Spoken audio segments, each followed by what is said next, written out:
எல்லோருக்கும் வணக்கம். இது உங்கள் study with Dharshini YouTube channel. இந்த மாதிரி வீடியோவில் ஜூலை 1 தேதிக்கான கரண்ட் அஃபேர்ஸ் பார்க்க போகிறோம். ஸோ இப்போது ஒரு மந்த் நியூவாக ஸ்டார்ட் ஆகுது. ஸோ நிறைய பேர் இந்த வீடியோ கம்பல்சரி பார்ப்பீங்க. எப்போதுமே மந்த் ஸ்டார்டிங்கில் எல்லாருமே ஆர்வமாக பார்க்குறது இந்த மந்த்தை ஃபுல்லாகவே நம்ம சரியான முறையில் ஷெட்யூல் படி போகணும் அப்படின்னு சொல்லிட்டு. ஸோ ஸ்டார்டிங்கில் எப்படி இருக்கோ அதே மாதிரி எண்டு வரைக்கும் நீங்கள் ஃபாலோ பண்ணணும். இந்த கரண்ட் அஃபேர்ஸ் பொறுத்த வரைக்கும் நம்ம சேனலில் every month current affairs every எக்ஸாமில் வருது. நமக்கு ப்ரூஃப் வீடியோ அப்படிங்கிறது எந்தெந்த எக்ஸாமில் எவ்வளோ கொஸ்டின் வருது அப்படின்னு சொல்லிட்டு அப்லோட் பண்ணியிருக்கோம். ஸோ நீங்கள் நம்பி இந்த கரண்ட் அஃபேர்ஸ் பார்க்கலாம். சரிங்களா? சரி, இப்போ நம்ம எஸ்டர்டே கரண்ட் அஃபேர்ஸ் ரிவிஷன் பார்த்துட்டு ஸ்டார்ட் பண்ணலாம். 30th June current affairs revision. So ஒவ்வொரு கொஸ்டினுக்கும் ஆன்சர் நீங்கள் கமெண்ட் பண்ண ஆரம்பிச்சிடலாம். ஃபர்ஸ்ட் கொஸ்டின்: தமிழகத்தின் புதிய பள்ளி பாடத்திட்ட வடிவமைப்பு குழுவின் தலைவராக நியமிக்கப்பட்டுள்ளவர் யார்? ஆன்சர் மயில்சாமி அண்ணாதுரை தான் அப்பாயிண்ட் பண்ணியிருக்காங்க. ராம்சார் தலங்களின் பரப்பளவு எந்த காலகட்டத்தில் 4.15% 8.66% உயர்ந்துள்ளது? 2016 இப்போ 2026 ஆண்டு வரைக்கும் பார்க்கும்போது இப்போ 2026 8.66% இன்க்ரீஸ் ஆயிருக்கு. 2022 to 2024 ஆண்டு காலகட்டத்தில் பிறப்பின் பாலின விகிதம் என்ன? ஆன்சர் 918 அதிகரிச்சிருக்கு. சிறிய கிளினிக்குகள் மற்றும் வெளிநோயாளி மையங்களுக்காக மத்திய அரசு அறிமுகப்படுத்திய HMIS மென்பொருள் எது? ஆன்சர் E-Shishut at Clinic அப்படிங்கிற மென்பொருள் தான் இன்ட்ரோடியூஸ் பண்ணியிருக்காங்க. 1994 ஆண்டு யமுனை நதிநீர் ஒப்பந்தத்தில் இடம்பெற்றுள்ள மாநிலங்கள் எவை? ஆன்சர் ஹரியானாவுக்கும் ராஜஸ்தானுக்கும் இடையில தான் இந்த யமுனை நதிநீர் ஒப்பந்தம்ங்கிறது சைன் ஆயிருக்கும். துங்கபத்ரா அணை எந்த மாநிலத்தில் அமைந்துள்ளது? ஆன்சர் கர்நாடக மாநிலத்தில் அமைஞ்சிருக்கு. ஓஷன் ஆஃப் ஆப்பர்ச்சுனிட்டி என்ற தொலைநோக்கு பார்வையை தொடங்கி வைத்தவர் யார்? ஆன்சர் நரேந்திர மோடி. சாரஸ் அஜீவிகா எந்த அமைச்சகத்தின் கீழ் செயல்படுத்தப்படுகிறது?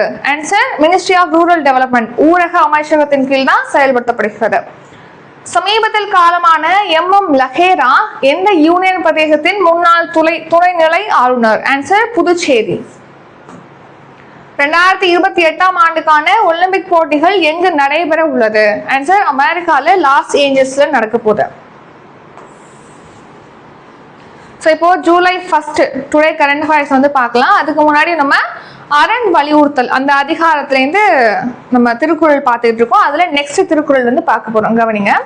ஸோ அறத்தாறு இதுவன வேண்டா சிவிகை பொறுத்தானோடு ஊர்ந்தான் இடை. அதாவது அறத்தாறு அப்படின்னா அறம் அப்படிங்கிறது நல்ல வழி. ஆறு அப்படின்னு சொல்றது என்ன சொல்றாங்கன்னா அறத்தின் வழியில் நீங்க நடக்கிறதுனால அறத்தின் வழியை தான் அறத்தாறு அப்படின்னு சொல்றோம்.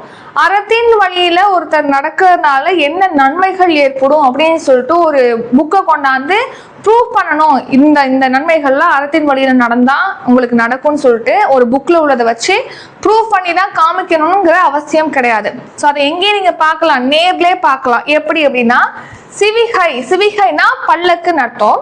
ஸோ பொறுத்தான் அப்படின்னா சிவிகையை சுமந்து கொண்டு செல்றவங்க. ஸோ அதே மாதிரி ஊர்தான் அப்படின்னா அந்த சிவிகைக்குள்ள அந்த பல்லக்குக்குள்ள அமர்ந்திருக்கிறவங்கள தான் ஊர்தான் அப்படின்னு சொல்றோம். ஸோ சிவிகை பொறுத்தானோடு ஊர்ந்தான் இடை. ஸோ ஒரு பல்லக்கு போகிறத நீங்க பார்க்கும்போது அதை சுமந்துக்கிட்டு போறவனும் அதுல உட்கார்ந்துருக்கணும் நீங்க பாத்தீங்கன்னாலே அந்த டிஃபரன்ஸ் தெரிஞ்சிடும். அறத்தோடு வாழ்றவங்களோட வாழ்க்கை அப்படிங்கிறது அந்த சிவிகைக்குள்ள அமர்ந்திருக்க மாதிரி பல்லக்குல அமர்ந்து போற மாதிரி அந்த நன்மையை ஏற்படுத்தும். அறத்தின் வழி நீங்க நடக்கல அப்படின்னா அந்த பல்லக்க தூக்கிட்டு போறாங்க இல்லையா, அந்த மாதிரிதான் உங்களுக்கு இருக்கும் அப்படின்னு சொல்லி இப்போ திருவள்ளுவர் இந்த குறள்ல சொல்றாங்க. அப்பாயின்மெண்ட்ஸ்: இந்திய ராணுவத்தின் 31வது தலைமை தளபதி யார்? ஆன்சர் தீரஜ் சேத். ஸோ நம்ம ஏற்கனவே பார்த்திருப்போம் இந்திய ராணுவத்துடைய தலைமை தளபதியாக தீரஜ் சேத்தை அப்பாயிண்ட் பண்ணியிருக்காங்கன்னு சொல்லிட்டு. இவர் இப்போ 31வது இந்திய ராணுவத்துடைய தலைமை தளபதியாக பொறுப்பேற்றிருக்காங்க. ஸோ அதனாலதான் இப்ப பாக்குறோம். ஏற்கனவே இந்த பொறுப்புல இருந்தவர் யாருன்னா உபேந்திர திவிவேதி. அவருடைய பதவிக்காலம் நிறைவடையுது. ஸோ அதை எடுத்து தீரஜ் சேத் அப்பாயிண்ட் பண்ணியிருந்தாங்க. இப்போ அவர் பொறுப்பேற்றிருக்காரு. ஸோ இவர்தான் இந்த தீரஜ் சேத். ஸோ இவர் ஆபரேஷன் சிந்தூரை பார்த்தீங்கன்னா முக்கியமான பங்களிப்பு ஆற்றிருக்காரு. நெக்ஸ்ட் இவர் சக்ரா காப்ஸ் அப்படிங்கிற படைப்பிரிவுடைய தலைமை பொறுப்பையும் இவர் ஏற்று நடத்திருக்காரு சிறப்பாக. ஸோ இவரை தான் இந்த தீரஜ் சேத் அவர்கள் தான் இப்போ ராணுவ தலைமை தளபதியாக அப்பாயிண்ட் பண்ணியிருக்காங்க. 31வது ராணுவ தலைமை தளபதி.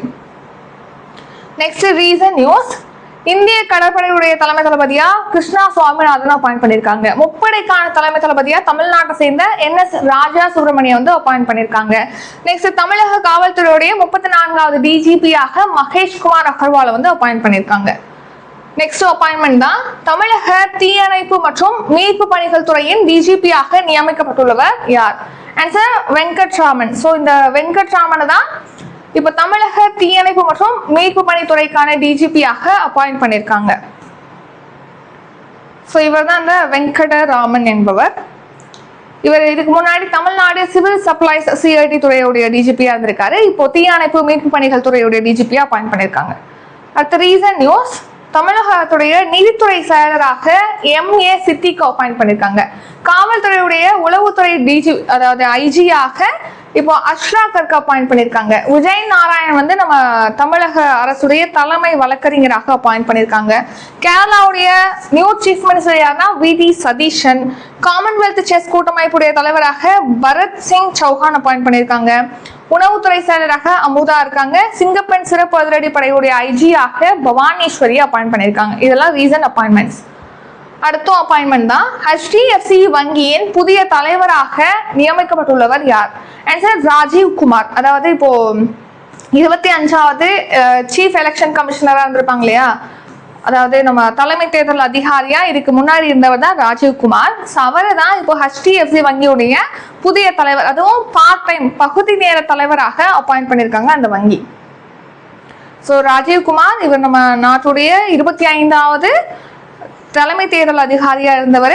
ஸோ இப்போ HDFC உடைய பகுதி நேர தலைவராக அப்பாயிண்ட் பண்ணியிருக்காங்க. ஸோ HDFC வங்கி அப்படிங்கிறது நம்ம நாட்டுடைய மிகப்பெரிய தனியார் துறை வங்கி தான் HDFC. அதோட தலைவர் தான் ராஜீவ்குமார் அப்பாயிண்ட் பண்ணியிருக்காங்க. இவர் இந்த பொறுப்புல 4 இயர்ஸ்க்கு இருப்பாங்க. பார்ட் டைம் சேர்மனை தான் அப்பாயிண்ட் பண்ணியிருக்காங்க இவரை. ஸோ இவரை பத்தி பார்த்தோம் அப்படின்னா 2024ல 18th லோக்சபா எலெக்ஷன் அப்படிங்கிறது நடந்திருக்கும். அந்த எலெக்ஷன் தான் அதிகமான வாக்காளர்கள் ஓட் பண்ண, அதிகமான ஓட்டர்ஸ் பங்கேற்ற உலகிலேயே நடைபெற்ற ஒரு எலெக்ஷன் அப்படின்னா அந்த தேர்தலில் தான் அதிகமான பேர் வாக்களிச்சிருப்பாங்க. அந்த எலெக்ஷன் இவர் தலைமையில தான் நடந்திருக்கும். இவர் வந்து தலைமை தேர்தல் அதிகாரியா இருந்தப்ப தான் நடந்திருக்கும். ஸோ 27 பொதுத்துறை வங்கிகளை 12 வங்கிகளா எண்ணச்சதுல இவருடைய பங்கும் மிகப்பெரிய பங்கா இருக்கு. இப்போ இவர் HDFC-யுடைய பகுதி நேர தலைவர். 4 இயர்ஸ்க்கு இவருடைய அந்த பதவி காலம் இருக்கும். இதுக்கு முன்னாடி இந்த பொறுப்புல இருந்தவர் அதானு சக்கரவர்த்தி. அவர் பதவியிலிருந்து ராஜினாமா பண்ணிட்டாரு. நெக்ஸ்ட் ராஜீவ்குமார் அப்பாயிண்ட் பண்ணிருக்காங்க. அடுத்த ரீசன் நியூஸ், மத்திய உளவுத்துறை அதாவது இன்டெலிஜென்ஸ் பியூரோ IP-யோடைய புதிய தலைவராக மகேஷ் தீட்சித் வந்து அப்பாயிண்ட் பண்ணியிருக்காங்க. ராவுடைய தலைவராக யார் இருக்காங்கன்னா பாரத் ஜெயின் வந்து இருக்காங்க. ஐக்கிய நாடுகள் பொதுச்சபையுடைய 81வது கூட்ட தலைவராக கலிலூர் ரஹ்மான் அவர் அப்பாயிண்ட் பண்ணியிருக்காங்க. CBSI தலைவரா லோகண்டே பிரசாந்த் சீதாராம் அப்பாயிண்ட் பண்ணியிருக்காங்க. விமானப்படையுடைய துணை தளபதியாக ஆசுதோஷ் தீக்ஷித் இவர் அப்பாயிண்ட் பண்ணியிருக்காங்க. 16வது நிதிக்குழுவோட தலைவராக இருக்கிறது யாருன்னா அரவிந்த் பனகாரியா. சர்வதேச வர்த்தக சபையுடைய தலைவராக ஹர்ஷ்மதி சிங்கானியாவை அப்பாயிண்ட் பண்ணியிருக்காங்க. அடுத்த சென்ட்ரல் கவர்மெண்ட் ஸ்கீம், இந்திய செமிகண்டக்டர் இயக்கம் எப்போது தொடங்கப்பட்டது? சான்சர் 2021 டிசம்பர்ல தான் இந்த இந்திய செமிகண்டக்டர் இயக்கம் அப்படின்னு சொல்லிட்டு, அதாவது இந்தியன் செமிகண்டக்டர் மிஷன் அப்படிங்கறது லான்ச் பண்ணிருப்பாங்க. சான்சர் 2021 டிசம்பர்ல. எதுக்காக அப்படின்னா செமிகண்டக்டர் உற்பத்தியை வந்து இங்க நம்ம நாட்டுல உள்நாட்டிலே உற்பத்தியை ஏற்படுத்தணும், அதுக்கான பிளான்ஸ் எல்லாம் அமைக்கிறாங்க, ஆலைகள் அமைக்கிறாங்க அப்படின்னா அவங்களுக்கு வந்து 50% வரைக்கும் அந்த இன்சென்டிவ், அந்த மானியம் அப்படிங்கிறதுலாம் கொடுக்கறதுக்கு ஹெல்ப் பண்றது வந்து கவர்மெண்ட் பண்ணுவாங்க. ஸோ செமிகண்டக்டர் துறையை இங்க உருவாக்கணும், அது இங்க சஸ்டைன் ஆகிறதுக்கான சூழலை ஏற்படுத்தணும் அப்படிங்கிறதுக்காக தான் இந்த செமிகண்டக்டர் மிஷன்ங்கிறத லான்ச் பண்ணியிருப்பாங்க. இப்போ 2.0 இந்த செமிகண்டக்டர் மிஷனுடைய 2ஆம் கட்ட திட்டம் அப்படிங்கிறது லான்ச் பண்ண போறாங்க. ஃபர்ஸ்ட் ஃபேஸ்க்கு வந்து 76,000 கோடி அப்படிங்கிறது ஒதுக்கீடு செஞ்சிருப்பாங்க. இப்போ செகண்ட் ஃபேஸ்க்கு பாத்தீங்கன்னா 1.25 லட்சம் கோடி செலவு செய்யறதுக்கு நிதிக்குழு வந்து ஒப்புதல் அளிச்சிருக்காங்க. ஸோ அதனாலதான் இதை பத்தி பாக்குறோம். ஸோ மின்னணு மற்றும் தகவல் தொழில்நுட்ப அமைச்சகத்தின் கீழ் தான் இந்த செமிகண்டக்டர் மிஷன் அப்படிங்கிறது செயல்படுத்தப்படுகிறது. அந்த துறைக்கான துறை அமைச்சரா யார் இருக்காங்கன்னா அஸ்வினி வைஷ்ணவ் வந்து அமைச்சரா இருக்காங்க. 2021 டிசம்பர்ல லான்ச் பண்ணதுதான் இந்த செமிகண்டக்டர் மிஷன் அப்படிங்கிறது. Central government scheme, Pradhan Mantri Krishi Sinchai Yojana எப்போது தொடங்கப்பட்டது? ஆன்சர் 2015. ஸோ 2015 ஜூலை 1 தான் இந்த பிரதான் மந்திரி கிருஷி சிஞ்சாய் யோஜனா அப்படிங்கிறது லான்ச் பண்ணியிருப்பாங்க. அதாவது என்னன்னா, இப்போ வாட்டர் இரிகேஷனுக்காக இப்போ நம்ம அதிகமான நீரை பயன்படுத்தி அந்த செடிக்கு எவ்வளவு தேவையோ அந்த தண்ணியை தான் எடுத்துக்க போது, ரிமைனிங் உள்ள வாட்டருங்கிறது வேஸ்டா தான் போகுது. சப்போ எவ்வளவு அந்த செடிக்கு தேவைப்படுதோ அதுக்கேற்ற மாதிரி அந்த கரெக்டான வாட்டர் கொடுத்து அந்த செடியோட வளர்ச்சியும் இம்ப்ரூவ் பண்ணணும் அப்படிங்கிற வகையில தான். ஸோ போதுமான அளவு தண்ணீரை கொடுத்து பயிர் பெருக்கத்தை ஏற்படுத்தணும் அப்படிங்கிற வகையில தான் இந்த ஸ்கீம். ஸோ வாட்டரை வந்து அதிகமா வேஸ்ட் பண்ணாம தேவையான அளவு தண்ணீரை மட்டும் பயன்படுத்தி விளைவிக்கிறது தான் இந்த கிருஷி சிஞ்சாயி திட்டத்துடைய நோக்கம். இது 2015 ஜூலை 1 லான்ச் பண்ணிருப்பாங்க. இந்த ஸ்கீம் லான்ச் பண்ணி இப்போ 10 years வந்து கம்ப்ளீட் ஆயிடுச்சு. ஸோ அதனாலதான் இந்த ஸ்கீமை பத்தி நம்ம பார்க்கிறோம். ஸோ இப்போ இந்த ஸ்கீம் ஸ்டார்ட் ஆனதுலேருந்து இப்போ வரைக்கும் இதில் எவ்வளோ பேர் பயன்பெற்றிருக்காங்க, எவ்வளோ நிலப்பரப்புக்கு நீர்ப்பாசன வசதிகள் அப்படிங்கிறது வழங்கப்பட்டிருக்கு அப்படின்னு பார்ப்போம். ஸோ 2016 17ஆம் ஆண்டுலேருந்து இப்போ வரைக்கும் 2.7 கோடி பேர் வந்து இந்த ஸ்கீம் மூலமாக பயன்பெற்றிருக்காங்க. 24.61 மில்லியன் ஹெக்டேர் பரப்பளவு நிலங்கள் வந்து பாசன வசதியை பெற்றிருக்கு இந்த ஸ்கீம் கீழே அப்படின்னு சொல்லி தெரிவிச்சிருக்காங்க. இப்படி இந்த ஸ்கீம் மெயின்லி என்னன்னா குறிப்பிட்ட தேவையான அளவு தண்ணீரை கொடுக்கணும். இப்போ நம்ம மொத்தமா தண்ணீரை வந்து கொடுக்காம அதை சொட்டு நீர் பாசனமா கொடுக்கலாம், அல்லது வேர்கள்ல மட்டும் நீர் கொடுப்பாங்களே அந்த மாதிரி, அல்லது தெளிப்பு நீர் பாசனம் மூலமா நீரை கொடுக்குறது. இந்த மாதிரி அதிகமான வாட்டரை யூஸ் பண்ணாம தேவையான அளவு நீர் தேவைப்படுறது மட்டும் கொடுத்து பயிர் பெருக்கத்தை ஏற்படுத்துறது தான் இந்த ஸ்கீமோட எய்ம். ஸோ இதை ஸ்டார்ட் பண்ணும்போது இதுக்கு பார்த்தீங்கன்னா 64,407 கோடி செலவுல இந்த ஸ்கீம் செயல்படுத்தப்படும் சொல்லியிருப்பாங்க. இப்போ பட்ஜெட் தாக்கல் செஞ்சிருப்பாங்க இல்லையா, அந்த பட்ஜெட்ல இந்த நிதி ஆண்டுக்கு இந்த ஸ்கீமுக்கு எவ்வளவு ஒதுக்கீடு செஞ்சிருக்காங்கன்னா 6,587 கோடி வந்து ஒதுக்கீடு செஞ்சிருக்காங்க. முக்கியமான கூறுகள் இதில் உள்ள காம்பனன்ட்ஸ், இந்த கிருஷி சிஞ்சாயி திட்டம்ங்கிறது ஒரு மிகப்பெரிய திட்டம். அந்த திட்டத்தின் கீழ் சப் காம்பனன்ட்ஸ் அப்படின்னு சொல்லிட்டு இருக்கும் இல்லையா, அது பார்த்தோம்னா AIBP, அதாவது நீர் பாசன வசதிகளை வழங்குறது, ஆக்சலரேட்டட் இரிகேஷன் பெனிஃபிட்ஸ் ப்ரோக்ராம் அப்படிங்கிறது. இரிகேஷன் அந்த பாசன வசதிகளை வழங்கி அதன் மூலமாக அதுக்கான நன்மைகளை ஏற்படுத்துறது தான் இந்த AIBP அப்படிங்கிறது. நெக்ஸ்ட் வந்து HKKPன்னு சொல்றோம், ஒவ்வொரு நிலத்திற்கும் நீர். HKKPனா ஹர் கேட் கோ பானி அப்படின்னு சொல்றோம். ஒவ்வொரு வயல் இருக்கு அல்லது ஏதாவது ஒரு அந்த பயிர் செய்வதற்கான இடம் இருக்கு அப்படின்னா ஒவ்வொரு இடத்துலயுமே இந்த மாதிரி நீர்ப்பாசன வசதியை வழங்குறதா இந்த HKPP அப்படின்னு சொல்லி பாக்குறோம். அடுத்து நீர் பிடிப்பு பகுதியை மேம்படுத்துறது. நெக்ஸ்ட் PDMC அப்படின்னா per drop more crop, சொட்டு நீர் பாசனத்தை ஒரு துளி அதிகமான பயிர் அப்படின்னு சொல்லிட்டு தான் இதோட அர்த்தம். ஒரு துளி நீர்ல அதிகமான பயிர் விளைச்சலை ஏற்படுத்துவதற்காக இந்த கிருஷி சிஞ்சாயி யோஜனா திட்டத்தின் கீழ் தொடங்கப்பட்டதான் இந்த பெர் டிராப் மோர் கிராப் அப்படிங்கிறது. இந்த ஸ்கீம்ல பாத்தீங்கன்னா 110.92 லட்சம் ஹெக்டேர் நிலமானது நுண்ணீர் பாசனத்தின் கீழ் இணைக்கப்பட்டிருப்பதா சொல்லியிருக்காங்க. எந்த அமைச்சகம் இந்த ஸ்கீமை செயல்படுத்துறாங்க அப்படின்னா மத்திய வேளாண் மற்றும் விவசாயிகள் நல அமைச்சகம் தான் செயல்படுத்துறாங்க.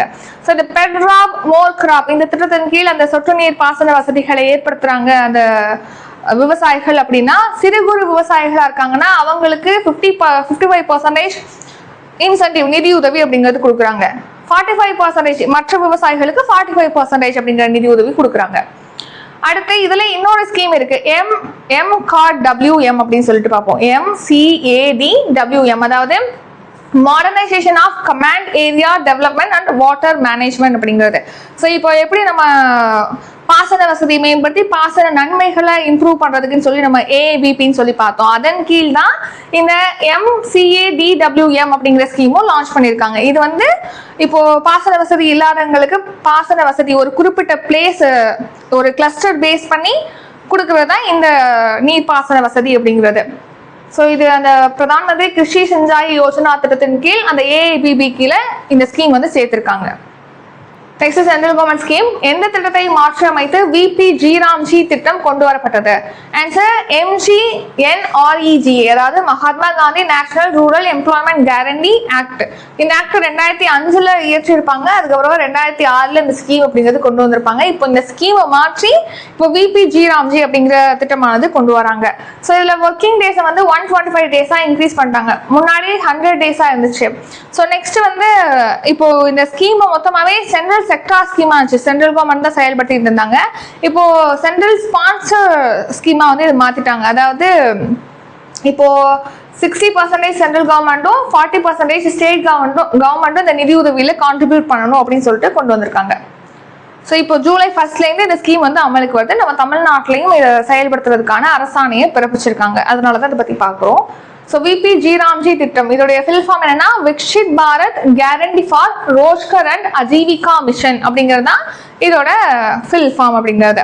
ஸோ இதுக்கு எவ்வளோ ஒதுக்கீடு செஞ்சுருக்காங்க அப்படின்னா 95,682 கோடி ஒதுக்கீடு செஞ்சுருக்காங்க நிதியானது. ஸோ நெக்ஸ்ட் பார்த்தீங்கன்னா வேலை நாட்கள் 100 டேஸ்லேருந்து 125 டேஸாக இன்க்ரீஸ் பண்ணியிருக்காங்க. தமிழ்நாடு, கேரளா, புதுச்சேரி இந்த ஸ்டேட்லாம் இப்போது இம்ப்ளிமெண்ட் பண்ண போகிறாங்க. இது ஒதுக்கீடு இப்போ தான் பார்த்தோம் 95,692 கோடி. அடுத்து லக்பதி தீதி திட்டம், இது 2023 மினிஸ்ட்ரி ஆஃப் ரூரல் டெவலப்மெண்ட்னால இது செயல்படுத்தப்படுது. 2023 லான்ச் பண்ணியிருப்பாங்க. இப்போ செல்ஃப் ஹெல்ப் குரூப்பை சேர்ந்த பெண்கள் இருக்காங்க இல்லையா, அவங்கள லட்சாதிபதிகளாக மாற்றணும்னு சொல்லிட்டு டார்கெட் இருக்கு. ஒரு வருஷத்துக்கு 1 லட்சமாவது அவங்க சம்பாதிக்கிற வகையில். ஸோ முன்னாடி 3 கோடி பேரை வந்து இந்த மாதிரி லட்சாதிபதி பெண்களாக மாற்றணும்னு சொல்லி டார்கெட் இருக்கும். இப்போ 6 கோடி பெண்களை வந்து லட்சாதிபதி பெண்களாக மாற்றணும்னு சொல்லிட்டு இந்த ஸ்கீம் கீழே டார்கெட் வச்சிருக்காங்க. நெக்ஸ்ட் வந்து world and international current affairs. இந்தியாவின் யூபிஐ சேவையை ஏற்றுக்கொண்ட 10வது நாடு எது? Answer Greece. ஸோ யூபிஐனா யூனிஃபைடு பேமெண்ட்ஸ் இன்டர்ஃபேஸ் அப்படின்னு சொல்லிட்டு பார்ப்போம், ஒருங்கிணைந்த பண பரிவர்த்தனை அமைப்பு அப்படின்னு சொல்லிட்டு. ஸோ இந்த யூபிஐ மூலமாக நம்ம மணியை வந்து ஒரு அக்கௌண்ட்லேருந்து இன்னொரு அக்கௌண்ட்டுக்கு ஈஸியாக டிஜிட்டல் வைஸாக நம்ம வந்து டிரான்சாக்ஷன் அப்படிங்கிறது பண்ண முடியும். இப்போ இந்தியாவுடைய யூபிஐயை ஏற்றுக்கொண்ட ஒரு 10வது நாடாக கிரீஸ் நாடு அப்படிங்கிறது இப்போ உருவாயிருக்கு. கிரீஸ் நாடு 10வது நாடா இப்போ சேர்ந்துருக்கு. ஏற்கனவே சிங்கப்பூர், அப்புறம் யுஏஇ ஐக்கிய அரபு அமீரகம், பிரான்ஸ், மொரிஷியஸ், நேபாளம், பூட்டான், கத்தார், இலங்கை, கம்போடியா இந்த நாடுகளில் ஏற்கனவே கொண்டு வந்துட்டாங்க யூபிஐங்கிறது. இப்போ 10வது நாடா கிரீஸ் நினைச்சிருக்கு. அடுத்து நேஷனல் கரண்ட் அஃபேர்ஸ். இந்தியாவின் வெளிநாட்டு கடன் 2026 மார்ச் இறுதி நிலவரப்படி எவ்வளவாக உயர்ந்துள்ளது? ஆன்சர் $762.8 பில்லியன் இந்தியாவுடைய வெளிநாட்டு கடன்கிறது இப்போ மார்ச் மந்த் நிலவரப்படி இன்க்ரீஸ் ஆயிருக்கு.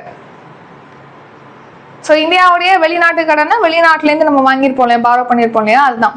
ஸோ வெளிநாட்டு கடன் 2026 மார்ச் நிலவரப்படி 72.08 லட்சம் கோடி இந்திய மதிப்பில். யூஎஸ் டாலர்ல பார்த்தோம் அப்படின்னா $762.8 பில்லியன் இன்க்ரீஸ் ஆயிருக்குன்னு சொல்லிட்டு ரிசர்வ் பேங்க் ஆஃப் இந்தியா வந்து தெரிவிச்சிருக்காங்க.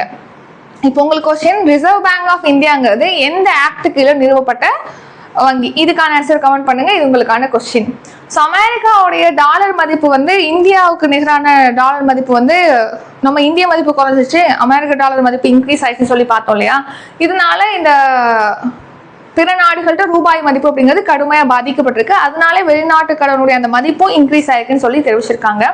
எவ்வளோவா இன்க்ரீஸ் ஆயிருக்கு அப்படின்னா 2025 மார்ச்ல இது 69.58 லட்சம் கோடியா இருந்துச்சு. ஸோ 2025 மார்ச்சோட ஒப்பிடும்போது 2026 மார்ச்ல இந்த வெளிநாட்டு கடன் அப்படிங்கிறது 20.8% இன்க்ரீஸ் ஆயிருக்கு. அடுத்து சயின்ஸ் அண்ட் டெக். சமீபத்தில் 175 டன் உந்து விசை கொண்ட செமி கிரையோஜெனிக் என்ஜின் வெற்றிகரமாக எங்கு சோதனை செய்யப்பட்டது? ஆன்சர் மகேந்திரகிரியில தான் இப்போ 175 டன் உந்து விசை கொண்ட செமி கிரையோஜெனிக் என்ஜின் அப்படிங்கிறது டெஸ்ட் பண்ணியிருக்காங்க. கிரையோஜெனிக் என்ஜின் அப்படிங்கிறது ராக்கெட்டுகள்ல பார்த்தீங்கன்னா உந்து விசை வழங்குறதுக்காக இந்த கிரையோஜெனிக் என்ஜின் வந்து பொருத்துவாங்க ராக்கெட்டுகள்ல. ஸோ அப்போதான் வந்து புவி ஈர்ப்பு விசைக்கு எதிராக அந்த ராக்கெட் அப்படிங்கிறது மேலெழும்பி விண்வெளிக்கு செல்லும். ஸோ அதுக்கு கிரையோஜெனிக் என்ஜின் அப்படிங்கிறது ராக்கெட்டுகளில் பயன்படுத்தப்படுது. அந்த கிரையோஜெனிக் என்ஜினுடைய உந்து விசை திறனை இப்போ டெஸ்ட் பண்ணியிருக்காங்க. முதன்முறையாக 88% உந்து விசை திறனோட, அதாவது 175 டன் திறனோட செமி கிரையோஜெனிக் என்ஜின் ஆனது வெற்றிகரமாக டெஸ்ட் பண்ணியிருக்காங்க. ஸோ இந்த டெஸ்ட் வந்து திருநெல்வேலி மாவட்டம் காவல் கிணறுல மகேந்திரகிரியில் உள்ள இஸ்ரோ மையத்தில் வந்து டெஸ்ட் பண்ணியிருக்காங்க. ஸோ நெக்ஸ்ட் இப்போ வந்து 88% உந்து விசை திறனோட டெஸ்ட் பண்ணியிருக்காங்க இல்லையா, நெக்ஸ்ட் 100% உந்து விசை திறனோட டெஸ்ட் பண்ண போறாங்க. அடுத்து LVM-3 rocket. LVM-3 ராக்கெட்ல L11 core stage இருக்கு. அதுக்கு மாற்றா இப்போ வந்து புது ஸ்டேஜ் வந்து கிரியேட் பண்றாங்க, ப்ரொபல்ஷன் ஸ்டேஜ். அதாவது SC120 அதாவது SC120 அப்படிங்கிற ஸ்டேஜ் வந்து மாற்ற போறாங்க அந்த L110 அப்படிங்கிற கோர் ஸ்டேஜுக்கு மாற்றா. ஸோ இதன் மூலமா அந்த SSLV ராக்கெட் மூலமா அதோடைய உந்து திறனும் இன்க்ரீஸ் ஆகும், பிளஸ் அதுலேருந்து நம்ம அதிகமான எடை கொண்ட பொருட்களையும் இப்போ இருக்கிறத விட இதோட பெர்ஃபார்மன்ஸ் அப்படிங்கிறது இன்க்ரீஸ் ஆகும் அப்படின்னு சொல்லி தெரிவிச்சிருக்காங்க. ஸோ இன்னொன்று, சுற்றுச்சூழலுக்கு உகந்த நச்சுத்தன்மையற்ற ஆக்சிஜன் அப்புறம் சுத்திகரிக்கப்பட்ட மண்ணெண்ணெயை இதில் எரிபொருளாக பயன்படுத்த முடியும் இந்த கோர் ஸ்டேஜை மாற்றிட்டாங்க அப்படின்னா. அடுத்து சயின்ஸ் அண்ட் டெக். FCRA வலைதளம் மற்றும் OCI அட்டையை அறிமுகப்படுத்தியவர் யார்? ஆன்சர் அமித்ஷா. ஸோ இப்போ FCRA வலைதளம், நெக்ஸ்ட் OCI அட்டை. ஸோ மின்னணு OCI அட்டையை வந்து டிஜிட்டல் OCI அட்டையை வந்து உள்துறை அமைச்சர் அமித்ஷா வந்து இப்போ அறிமுகப்படுத்தியிருக்காங்க. ஸோ FCRA அப்படிங்கிற வலைதளம் என்னன்னா, இப்போ வெளிநாட்டு நன்கொடை ஒழுங்குமுறை சட்டத்தின் கீழான விஷயங்களை வந்து கண்காணிக்கிறதுக்காக தான் இந்த FCRA வலைதளம் அப்படிங்கிறது. ஸோ இப்போ வெளிநாட்டிலேருந்து தவறான நோக்கங்களுக்காக இங்கே நன்கொடை வழங்குறங்கிற பேர்ல தவறான நோக்கங்களுக்காக மணி சென்ட் பண்றாங்க அப்படின்னா அந்த மாதிரியான விஷயங்களை வந்து மானிட்டர் பண்றதுக்காக இந்த சட்டம் கொண்டு வந்திருக்காங்க. அது பத்தின விஷயங்களுக்காக தான் இந்த வலைதளம் அப்படிங்கிறதும் கிரியேட் பண்ணியிருக்காங்க.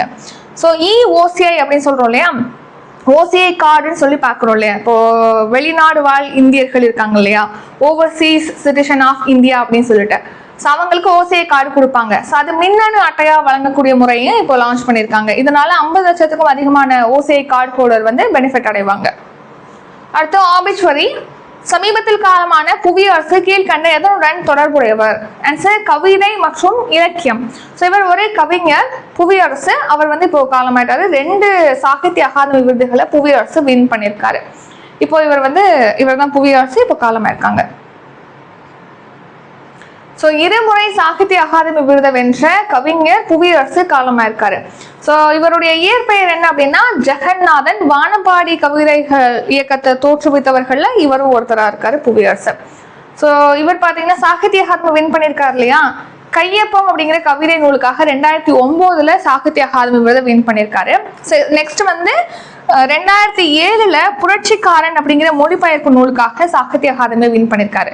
2008 கலைஞர் பொற்கழி விருதையும் புவியரசு வின் பண்ணியிருக்காரு. அடுத்து ஷார்ட் நியூஸ்.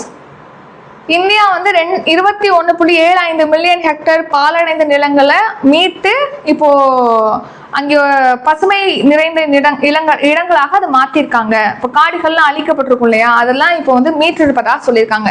2030க்குள்ள 26 மில்லியன் ஹெக்டரை வந்து அடையணும் அப்படின்னு சொல்லிட்டு டார்கெட் இருக்கு. இதுக்கு முன்னாடி 21 மில்லியன் சொல்லிட்டு டார்கெட் இருந்துச்சு, அதை இப்போ ரீச் பண்ணிட்டாங்க. 21.75 மில்லியன் ஹெக்டரை வந்து இப்போ மீட்டெடுக்காங்க. சுற்றுச்சூழல் பருவநிலை பாதுகாப்பிலிருந்து தீவிரமாக ஈடுபட்டிருக்காங்க இலக்கை உயர்த்தி. நெக்ஸ்ட் மாணவர்களுடைய மனநலன் குறித்து ஆய்வு செய்யறது, அவங்களுடைய தற்கொலை செஞ்சுக்கிறாங்க இல்லையா, அதை தடுக்கிறதுக்கான விஷயங்கள்லாம் ஆய்வு செய்யறதுக்காக ஒரு குழு, உயர்நிலை குழுவை உச்சநீதிமன்றம் இப்போ அமைச்சிருக்காங்க. ரீசெண்டா அவங்க ஆய்வு பண்ணியிருக்காங்க. அதுதான் ஷார்ட்ல பாக்குறோம். அமெரிக்கால பிறக்கக்கூடிய அனைத்து குழந்தைகளுக்கும் குடியுரிமை பெறுவதற்கு தகுதி இருக்கு அப்படின்னு சொல்லிட்டு இப்போ அந்த நாட்டுடைய உச்சநீதிமன்றமானது தீர்ப்பளிச்சிருக்காங்க. Next July 1 current affairs revision நம்ம வந்து பார்க்க போறோம். அதுக்கு முன்னாடி நம்ம சேனல்ல ஜூலை 2 குரூப் 1 டெஸ்ட் பேட்ச் வந்து ஸ்டார்ட் ஆகுது. நெக்ஸ்ட் குரூப் 4க்காக கிளாஸஸ் வந்து ஜூலை 15 ஸ்டார்ட் ஆகுது. Current affairs test batch, current affairs subscription start ஆகுது. இதை பத்தி டீட்டெயிலாக டிஸ்கிரிப்ஷன்ல இருக்கு, செக் பண்ணி பார்த்துக்கோங்க. இப்போ நம்ம ரிவிஷன் பார்க்கலாம். இந்திய ராணுவத்தின் 31வது தலைமை நீதிபதி யார்? ஆன்சர் தீரஜ் சேத். தமிழக தீயணைப்பு மற்றும் மீட்பு பணிகள் துறையின் DGP-யாக நியமிக்கப்பட்டுள்ளவர் யார்? ஆன்சர் வெங்கடராமன். HDFC வங்கியின் புதிய தலைவராக நியமிக்கப்பட்டுள்ளவர் யார்? ஆன்சர் ராஜீவ் குமார். இந்திய செமிகண்டக்டர் இயக்கம் எப்போது தொடங்கப்பட்டது? ஆன்சர் 2021 டிசம்பர்ல லான்ச் பண்ணிருப்பாங்க. பிரதான் மந்திரி கிருஷி சிஞ்சாயி யோஜனா எப்போது தொடங்கப்பட்டது? ஆன்சர் 2015 ஜூலை 1 லான்ச் பண்ணிருப்போம். எந்த திட்டத்தை மாற்றியமைத்து VPG ராம்ஜி திட்டம் கொண்டு வரப்பட்டது? Answer MGNREGA. இந்தியாவின் UPI சேவையை ஏற்றுக்கொண்ட 10வது நாடு எது? Answer Greece. இந்தியாவின் வெளிநாட்டு கடன் 2026 மார்ச் இறுதி நிலவரப்படி எவ்வளவாக உயர்ந்துள்ளது? ஆன்சர் $762.8 பில்லியன் இன்க்ரீஸ் ஆயிருக்கு. சமீபத்தில் 175 டன் உந்து விசை கொண்ட செமி கிரையோஜெனிக் என்ஜின் வெற்றிகரமாக எங்கு சோதனை செய்யப்பட்டது? ஆன்சர் மகேந்திரகிரியில டெஸ்ட் பண்ணிருக்காங்க. FCRA வலைதளம் மற்றும் OCI அட்டையை அறிமுகப்படுத்தியவர் யார்? ஆன்சர் அமித்ஷா. சமீபத்தில் காலமான புவியரசு கீழ்கண்ட எதனுடன் தொடர்புடையவர்? ஆன்சர் கவிதை மற்றும் இலக்கியம். இத்துடன் இன்றைக்கான கரண்ட் அஃபேர்ஸ் வீடியோ நிறைவடைகிறது. இந்த வீடியோ உங்களுக்கு பிடிச்சிருந்தா லைக் பண்ணுங்க, ஷேர் பண்ணுங்க. நம்ம சேனலை நீங்க இன்னும் சப்ஸ்கிரைப் பண்ணலன்னா மறக்காம சப்ஸ்கிரைப் பண்ணிக்கோங்க. நன்றி, வணக்கம்.